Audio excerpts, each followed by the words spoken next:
खबर मध्य प्रदेश के खास कार्यक्रम में आपका स्वागत है। आज हमारे साथ खास चर्चा में महिला थाना प्रभारी ज्योति शर्मा मैडम, उनसे बात करेंगे और जानेंगे कि किस तरह अभी भी महिला अपराध को लेकर कार्रवाई की जा रही है। मैम, सबसे पहले तो मैं ये आपसे जानना चाहूँगा कि ये महिला थाना भी एक आदर्श महिला थाने के रूप में जाने लगा है। निश्चित तौर पर जो महिलाएं यहाँ पे आती हैं उन्हें न्याय मिलता है और कहीं ना कहीं उन्हें एक सेटिस्फेक्शन मिलता है कि हम जिस शिकायत को लेकर आ रहे हैं वो उसका निवारण होगा। कहीं ना कहीं यही कारण है कि अब इसे आदर्श महिला थाना कहा जा रहा है। क्या कहेंगे आप?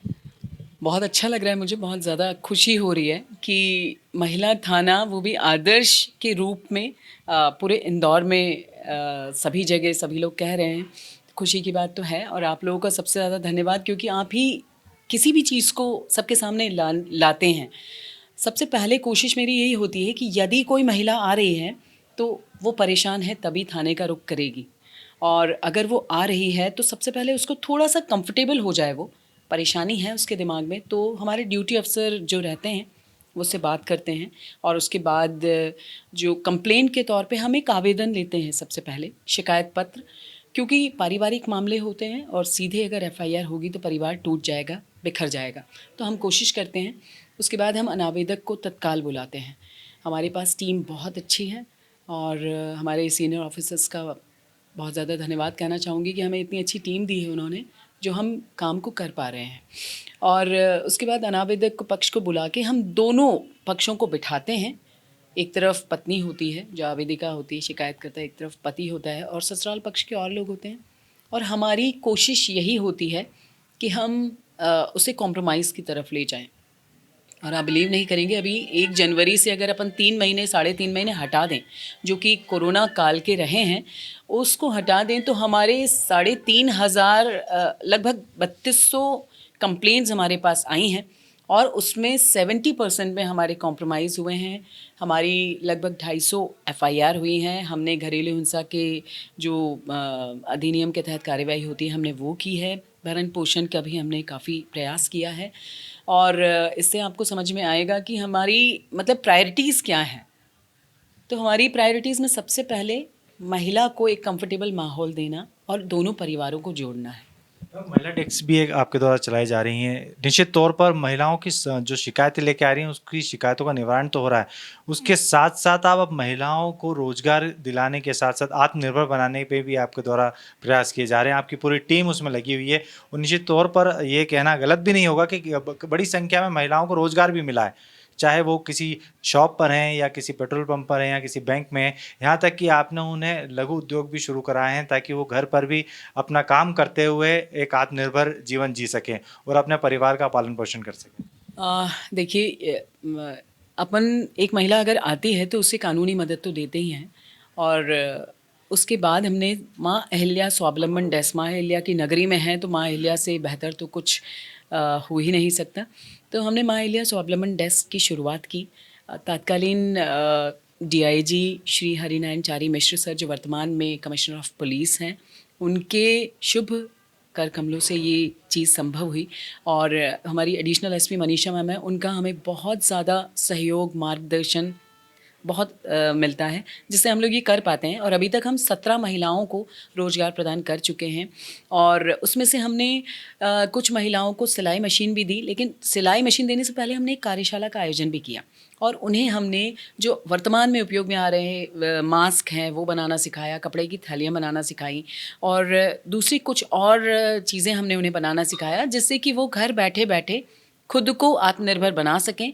और उन्हें उस चीज़ के ऑर्डर दिलाने में भी हम लोग काफ़ी प्रयासरत हैं। तो इस तरह से हमने महिला थाने में यदि कोई महिला आ रही है तो उसे हमने कानूनी मदद भी दी है, उसका परिवार को जोड़ा भी है और उसको रोज़गार के साधन भी उपलब्ध कराए हैं, जिससे वो सम्मान के साथ अपने परिवार को भरण पोषण भी कर सके और सम्मान से समाज में जी सकें। इसके साथ ही महिलाओं के आने जाने की व्यवस्था की थी आपने एएसआईटी एएसएल से बात करके उनके पासेस भी बनवाए हैं ताकि वो जहाँ रोजगार जिस रोजगार उन्हें उपलब्ध हुए हैं वहाँ तक पहुँचने के लिए उन्हें किसी भी तरह की कोई पे ना करना पड़े। तो एआईसीटी एएसएल के साथ भी आपने जो सामंजस्य बिठाया और उन्हें पासेस उपलब्ध कराएं, वो भी एक काफ़ी सराहनीय पहल है। देखिए, सबसे ज़्यादा परेशानी उन्हें ये आती थी कि सैलरी का बहुत बड़ा हिस्सा 1500 लगभग 2000 रुपये उनका आने-जाने में खर्च होता था। तो एक दिन मैंने बात की थी संदीप सोनी सर से, जो अभी AICTE सेल में हैं, उनसे रिक्वेस्ट की और वहाँ पर जो माला ठाकुर हैं, उनसे भी बात करी थी मैंने। तो उन्होंने सर्च बिल्कुल एक बार में ही सर तैयार हुए कि प्लीज़ आप भेज दीजिए। तो हमने सभी महिलाओं के पास बस के पास बनवाए। बस के पास 3-3 महीने की अवधि के बने थे, तो उन्हें हमने रिन्यू करवाने के लिए भी दिया है। हमें प्रशासन का भी पूर्ण सहयोग मिल रहा है और आप मेरे पीछे जो देख रहे हैं, ये हमारी आरक्षक सीमा चंदवाड़ा है। ये पूरा कोऑर्डिनेशन करती है, प्रत्येक महिलाओं से समय-समय पे बात करती है और सारी चीज़ों को अच्छे से मैनेज करती है। हमारी दूसरी तरफ भी आप देख रहे हैं, टीम हमारी बहुत अच्छी है, जो एक-एक को रिव्यू भी करती है। तो हमारा प्रयास यही है कि महिलाओं को यदि 8000 सैलरी मिल रही है, तो उसका 8000 वो पूरे अपने घर पे, अपने बच्चों पे, अपने परिवार पे खर्च कर सके। आने-जाने के लिए हमने पासेस भी रिन्यू करवा दिए हैं। अब नया साल की शुरुआत होने वाली है। अब महिला थाना जो एक अब आदर्श महिला थाने के रूप में पहचान बना चुका है। आगे आने वाले नए साल में किस तरह के नए और नवाचार किए जाएँगे आपके द्वारा? हमने नए साल में माँ अहल्या कैंपेन के थ्रू कुछ बहुत अच्छा सोच के रखा है और मैं आपको अभी डिस्क्लोज़ नहीं करूँगी, लेकिन मेरा प्रयास सिर्फ यही है कि इंदौर की प्रत्येक महिला, प्रत्येक बालिका, चूँकि एजुकेशन हब भी है, बाहर के बच्चे बहुत पढ़ने आते हैं यहाँ पर और मेरे पास डेली 4 से 5 कंप्लेंट भी आती हैं, जो हॉस्टल्स में लड़कियाँ रहती हैं, बाहर से आके जो गांव से भी आके रह रही हैं। तो मेरा ये है कि हम हर बालिका, हर महिला तक पहुंच सकें और उनके साथ यदि कोई भी प्रॉब्लम हो रही है, तो उनके माइंड में केवल एक क्लिक होना चाहिए कि हमें महिला थाना TI मैडम को या महिला थाने को हमें कांटेक्ट करना है, उससे उनको रिलीफ मिल जाए। मेरी सिर्फ उन तक अप्रोच करना है मुझे और वो समझ सकें कि नहीं, उनकी हेल्प के लिए, उनकी सॉल्यूशन के लिए, प्रॉब्लम के सॉल्यूशन के लिए हम लोग हैं। तो हम कुछ कैंपेन शुरू करने वाले हैं, वो आपको उसी समय पता चलेगा। लेकिन बस ये है कि हम उन तक पहुँचने की कोशिश कर रहे हैं और मुझे लगता है कि हम पहुँच जाएंगे। निश्चित तौर पर हम जो भी आप कैंपेन शुरू करेंगे, कहीं न कहीं महिला और जो युवतियाँ हैं, जिन्हें कहीं न कहीं सहूलियत मिलेगी, उन्हें किसी भी तरह की परेशानी होगी, उससे कहीं न कहीं उन्हें निजात मिलेगा और एक तरह से यह महिला थाना, अब आदर्श महिला थाना कहूँगा मैं, यहाँ से कहीं न कहीं यदि वो यहाँ अपनी शिकायत करती हैं, तो उनकी शिकायतों का निवारण होगा।